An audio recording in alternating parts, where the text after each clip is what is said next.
Hoy el Ribeiro está en auge, no cabe duda, pero atravesó una época muy difícil.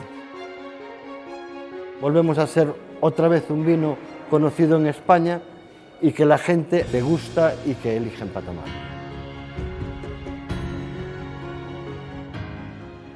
Tenemos rastros desde el siglo XI, desde el siglo XII, pero sabemos también que los romanos hacían vino aquí. Es decir, lo que estamos haciendo y lo que estáis haciendo la gente de aquí es perpetuar una tradición exactamente además con el tipo de cultivo y de variedades, digamos, y de trabajo que se hacía ya desde hace muchos siglos, y eso es otra cosa que se encuentra muy poco en España. Que fuimos quizá pioneros en volver a plantar las variedades en donde estaban antes, que había prácticamente desaparecido. Es una pena que haya estado tanto tiempo abandonada. Hoy es una belleza el Ribeiro y está en un buen camino. No estamos en la ruta del turismo, pero nuestra casa está abierta siempre. La cancilla de arriba, eso está siempre abierto. A cualquier persona que trabaje en el vino le gusta ver dónde nace.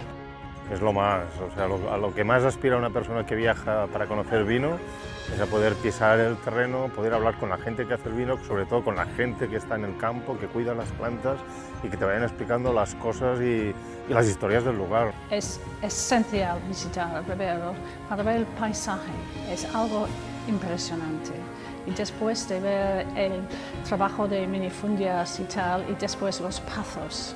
Y el Ribeiro no es como Monterrey, tampoco como Ribera Sacra, tampoco como Baleares o Rías Baixas. Es distinto, por eso es fundamental, no solamente el viñedo, pero también la gente que lo hace. El Ribeiro está muy claro que está influenciado por sus tres ríos, Avia, Arnovia y Miño. Está muy influenciado también por sus gentes, después por las características que tiene el terreno en el Ribeiro y por ese minifundismo, que aunque es malo, también es una característica al final que nos está distinguiendo en el Ribeiro, y eso es lo que hace que haya, por ejemplo, 70 bodegas de colleiteiros, que son gente que suele tener poquito vino.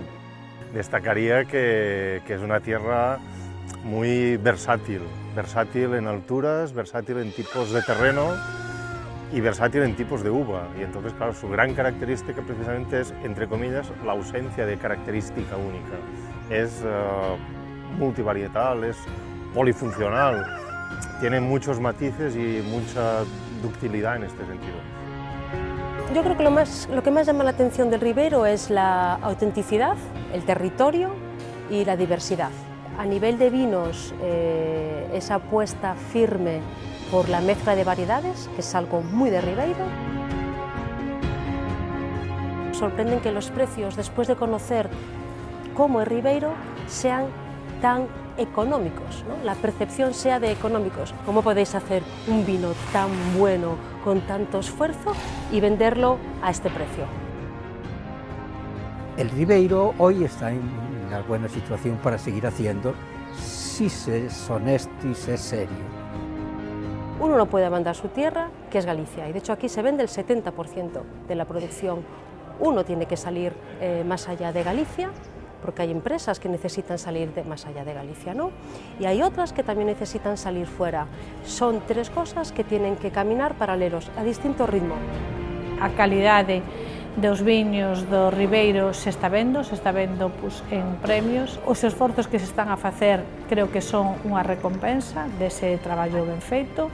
Os enólogos fan un papel importante, as adegas, os colleiteiros, os viticultores, e polo tanto, bueno, creo que ten moito futuro que andar, aínda que percorrer a denominación de orixe do Ribeiro, e que saben que a Consellería de Medio Rural vai estar aí tamén apretando e, sobre todo, axudando a conseguir mellores resultados. É un honor para nós recibir este premio. O que se pretende na vinoteca é ofrecer ao cliente o mellor que poda de sí, e con este premio reforzarános para pensar tutentamente máis na mención de origen Ribeiro, porque vamos, isto é o mellor. Isto non ven solo, hai que detrás de un traballo moi grande. Es un orgullo estar aquí otro año más, es un reconocimiento al buen hacer y un estímulo para seguir creciendo. Pues con mucha alegría, es el tercer año consecutivo que lo recibimos y con la misma ilusión del primer año. metidos na vorágine diaria que é o traballo en restauración, de vez en cando parar e recibir un recoñecemento sempre é gratificante, claro que sí.